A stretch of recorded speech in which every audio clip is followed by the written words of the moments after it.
Welcome to SK real estate. இன்றைக்கி நம்ம பார்க்கக்கூடிய லேண்ட் வந்து பார்த்திங்கன்னா டோட்டல் லேண்டோட எக்ஸ்டென்ட்டு 6 ஏக்கருங்க. 6 ஏக்கருக்கு என்னென்ன இருக்குதுன்னு ஒன் பை ஒன்று சொல்கிறேன்.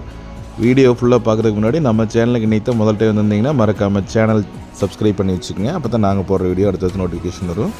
ஸோ இதை பார்த்துக்குங்க. நம்ம பார்த்துட்டு இருக்கிறது தான் நல்ல ஒரு அருமையான செம்மண் பூமி.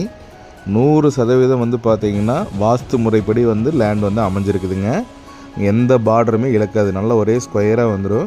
இந்த பூமியை பொறுத்த வரைக்கும் வந்து பார்த்திங்கன்னா ஒரு 220 மரம் நல்ல ஒரு அருமையான காப்பில் இருக்கக்கூடிய மரங்கள். அதுபோக ஒரு 60 அடியில் வந்து பார்த்திங்கன்னா ஒரு கிணறு. அந்த கிணத்துக்கு வந்து பார்த்திங்கன்னா 10 HP சர்வீஸ் வாங்கி வச்சுருக்குறாங்க. அது மட்டும் இல்லைங்க, 3 போர் இருக்குது. 2 போர் தான் யூஸ் பண்ணுறாங்க. ஏன்னா ஒரு போர் வந்து நம்ம ஓட்டுறதில்லை. இந்த 2 போர் தண்ணியே வந்து கிணத்துல மேலால் இருக்குது. கிணத்துக்கு பக்கத்துலேயே போய் வீடியோ நான் கவர் பண்ணி காட்டுறேன் பாருங்கள்.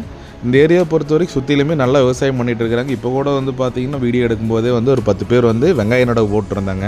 அந்த பூமிக்கு பக்கத்தில் தான் வந்து நம்ம பூமி அமைஞ்சிருக்குது. பூமி அமைஞ்சிருக்கிற லொக்கேஷன் செஞ்சேரி மலையிலேருந்து தெற்க வந்தீங்க அப்படின்னா இழுப்பு நகரத்தை தாண்டினதையுமே இந்த பூமி வந்துருங்க. கிணத்துல பாருங்கள் எந்த அளவுக்கு தண்ணி இருக்குதுன்னு. நல்லா தண்ணி சௌரி இருந்தால் தான் இந்தளவுக்கு தண்ணி நல்லா தெளிவாக இருக்குங்க. 3 ஏக்கர் நல்ல காப்பு மரம், 1 ஏக்கர் 10 சென்ட் வந்து பார்த்திங்கன்னா கண்ணு தோப்புங்க. அது வந்து இன்னும் ஒரு வருஷம் 1.5 வருஷம் போது நல்லாவே வந்து எல்லாமே வந்து உங்களுக்கு காப்புக்கு வரக்கூடிய ஸ்டேஜில் தான் இருக்குது. மண்ணை பொறுத்த வரைக்கும் அருமையான செம்மண்ணுங்க. நீங்கள் இந்த பூமியில் என்ன போட்டிங்கனாலும் விளையே. அது மாதிரி நம்ம சூலூர் டு உடம்பேட்டை வர மெயின் ரோட்லேருந்து ஒரு 2 கிலோமீட்டர் 2.5 கிலோமீட்டர் வந்தோம்னா லேண்டுக்கு வந்துக்கலாங்க. அளவான ஒரு சாலை இருக்குது. அதில் தான் வந்து காட்டுக்காரர் குடி இருக்கிறாரு பாருங்கள். மரம் வந்து இந்தளவுக்கு இருக்குங்க. எல்லா மரமே வந்து இந்தளவுக்கு நல்லா ஒரு தரமாக இப்போ மருந்து கட்டியிருக்கிறாங்க. மரத்துக்கு தேவையான சாணி எருவு ஆட்டா முளக்க அதே மாதிரி மருந்து கட்டி நல்லா மெயின்டைன் பண்ணிட்டு வந்துட்டுருக்காங்க. அதனால இந்தளவுக்கு காப்பு இருக்குதுங்க. இந்த பூமியை பொறுத்த வரைக்கும் நீங்கள் என்ன வேணாலும் பண்ணலாம். தண்ணி சௌரி அவ்வளோ ஒரு அருமையாக இருக்குது. தென்னை மரத்துக்கு எல்லாமே ட்ரிப்ளிகேஷன் போட்டாங்க. சொட்டு நீர் பாசனம் போட்டு வச்சுருக்குறாங்க. தென்னை மரத்துக்கு வயசு அப்படின்னு பார்த்தீங்கன்னா ஒரு 15 வயசுலேருந்து 20 வயசு மரங்க.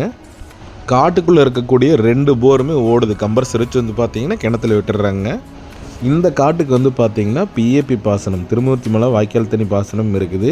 அதே மாதிரி தார் ரோட்லேருந்து ஒரு பூமி தள்ளி 2வது பூமியாக வருதுங்க. உங்களுக்கு வந்து பார்த்திங்கன்னா 4.5 மீட்டர் தடம் வந்துடுதுங்க. இந்த பூமியோட ப்ரைஸ் வந்து ஒரு ஏக்கரோட விலை 57 லட்ச ரூபா தான் சொல்கிறாங்க. பூமியை வந்து நேரில் பாருங்கள். கண்டிப்பாக வந்து பூமி நல்லா பிடிக்கும். உங்களுக்கு நல்ல ஒரு இயற்கை சூழல் மிக்க நல்ல ஒரு அமைதியான இடத்துல தான் இந்த லேண்ட் லொக்கேட் ஆகிருக்குதுங்க. பக்கத்துல எல்லாம் ஆளுகள்லாம் நல்ல ஒரு அருமையான டைப்பு. அதனால் சேஃப்டி வைஸ் நீங்கள் பயந்துக்க வேண்டியதில் நல்ல ஒரு அருமையான ஏரியா. இந்த வீடியோ உங்களுக்கு பிடிச்சிருக்குன்னு நினைக்கிறேன். லைக் பண்ணுங்கள், சப்ஸ்கிரைப் பண்ணுங்கள், மறக்காம ஷேர் பண்ணுங்கள். உங்களோட லேண்ட் சேலுக்கு இருந்தால் கால் பண்ணுங்கள். நன்றி.